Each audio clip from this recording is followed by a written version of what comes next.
Hello everyone, how are you all? Welcome to my YouTube channel. Today we are going to learn Sigmund Freud's theory of personality. He is considered as the father of psychoanalysis, मतलब कि इन्हें मनोविश्लेषण का जनक कहा जाता है.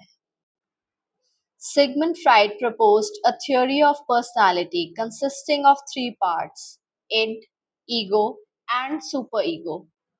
Sigmund Freud ने व्यक्तित्व का एक सिद्धांत प्रस्तुत किया जिसमें उसने तीन मुख्य भाग दिए: id, ego and super ego.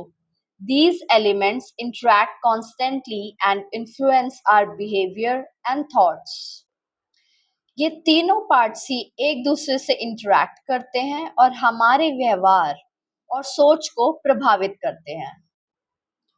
Now first one is id, second is ego, and third is superego. So first is id, second is ego, and third is superego. That is Sigmund Freud's classification of mind. First is id. Id is the pleasure seeker that is present from birth. ये जन्म से ही मौजूद होता है. It seeks immediate pleasure and satisfaction. इसे तुरंत ही सुख और संतुष्टि मिलनी चाहिए, ऐसा बच्चे में जन्म से ही अपने माइंड में चल रहा होता है कि जब वो बहुत छोटा सा होता है या उसे भूख लगती है, वो जोर जोर से रोता है, तो ये प्योर इड का एग्जाम्पल है कि उसे उसी वक्त जो वो चीज मांग रहा होता है, जब वो उसे मिल जाती है तब उसे संतुष्टि मिलती है. मतलब ये नहीं कि वो सोच रहा है कि मुझे थोड़ा सा रुकना होगा, नहीं, वो उस वक्त रोता है और उसे जब इमीडिएट प्लेजर या उसे सेटिस्फैक्शन मिल जाती है तब वो चुप हो जाता है. Next is irrational and impulsive. That means no sense between right and wrong. बच्चे के अंदर गलत या सही में विचार करने की क्षमता नहीं होती. Now next is ego, the decision maker. अब बच्चा जब 2 से 3 साल का हो जाता है, that means it when he और she develops around age 2 to 3, तब उसमें सोचने समझने की शक्ति जो है, तर्क वितर्क की शक्ति आ जाती है. Works on the reality principle, यह वास्तविकता के सिद्धांत पर काम करता है. इसमें rational and logical thinking present होती है. It balance between the id desires and the super ego rules. आगे हम सुपर ईगो के बारे में भी पढ़ेंगे. तो बच्चा जो है वो id यानी कि id की इच्छाओं और सुपर ईगो के नियमों में यह संतुलन बनाता है. फॉर इंस्टेंस, इफ आई से यू आर हंग्री, मैं भूखा हूं, तो फिर इड बोलेगा ईट नाउ, अभी खा लो. लेकिन ईगो अगर ईगो से पूछा जाए तो ईगो बोलेगा वेट टिल लंच, कि लंच तक वेट करो या फिर डिनर तक वेट करो. तो इड को अभी उसी वक्त तुरंत सेटिस्फैक्शन चाहिए होती है. उसे चाहिए होता है कि अभी के अभी जो मैं मांग रहा हूँ वो मुझे मिल जाना चाहिए. लेकिन जो ईगो पर्सनालिटी होती है वो कहती है कि वेट करो, इंतजार करो और तुम्हें तुम्हारी चीज जरूर मिलेगी. Now, next one is superego, the third one, the moral judge. It develops around the age of 5, where the children represent internalized moral values, rules, and social values. मतलब नैतिकता, नियम और सामाजिक मूल्यों का प्रतिनिधित्व करता है बच्चा. Judges what is right and what is wrong.